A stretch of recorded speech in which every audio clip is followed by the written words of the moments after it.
We're always told to avoid failure, right? But what if the real danger to our potential, the thing that truly holds us back, isn't failure at all? What if it's something way more subtle? What if it's the danger of just being lukewarm? I mean, that is an intense warning from an ancient text. And get this, it's not condemning someone for being evil. It's saying that a state of comfortable, non-committal mediocrity is so repulsive to our ultimate potential that it gets completely rejected. The real danger isn't being bad. It's being, well, nothing in particular. So let's dive into this powerful metaphor. It actually comes from a message to the ancient city of Laodicea. And this wasn't just some random insult. It was a very specific, very sharp critique of an entire way of life. And here's the wild part. This community wasn't condemned for doing terrible things. Nope. Its fatal flaw was just indifference. They had become so materially comfortable, so rich and self-satisfied, that they just got spiritually lazy and totally lost their purpose. It's a really important question, because nobody just decides to be mediocre. It's not a sudden plunge. It's more like a slow, comfortable slide. The danger is in that gradual descent, caused by a bunch of subtle little compromises that seem totally harmless at first.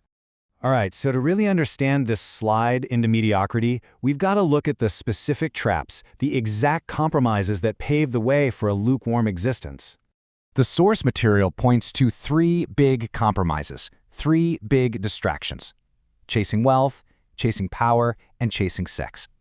Now look, these things aren't necessarily evil on their own, right? But they can absolutely become these all-consuming distractions that pull you away from your core mission. Okay, but here's where it gets really insidious. One of the most dangerous traps it highlights is this delusion, this belief that being financially successful is somehow a sign that you're morally or spiritually righteous. It's so dangerous because it lets you feel good about being complacent. And that leads to this direct command, this plea to just separate material wealth from your true worth, because confusing the two is one of the main things that drives that self-satisfied attitude that leads to being lukewarm. So you might be thinking, okay, if being lukewarm is so bad, why aren't there immediate consequences? I mean, the path of least resistance, it feels kind of safe, doesn't it? Well, there's this ancient analogy about a harvest that explains it perfectly.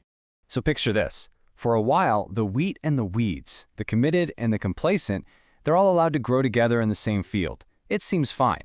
But, and this is the key, that period has a hard deadline. A final, decisive separation is absolutely going to happen.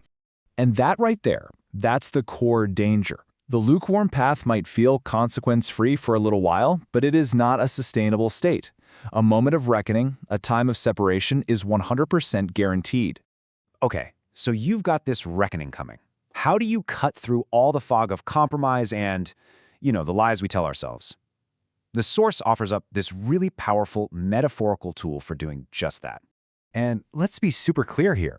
We're not talking about a weapon of violence. This is a tool of perception. It represents a standard of truth so clear and so sharp that it forces you to have absolute clarity, letting you divide your life into what truly matters and what's just a comfortable distraction. So the whole point of this sword is to eliminate the gray area. It's meant to slice right through all the ambiguity and basically force a decision, to push you out of that dangerous, lukewarm middle ground and make you pick a side. Because at the end of the day, that's what escaping the lukewarm trap really comes down to. It's not about trying to be perfect. It's about making a conscious and definitive choice about where you stand. And this chart really spells it out perfectly. Look, both hot and cold are positions of clarity. One is all in, the other is all out. And what's fascinating is that both are seen as more valuable than the wishy-washy middle, because at least they represent a choice. Wow, this quote just nails the lukewarm position, doesn't it? It's the ultimate hypocrisy, talking a good game about ideals and purpose, while your actions are really all about compromise and self-interest. And here it is. This is the ultimate payoff.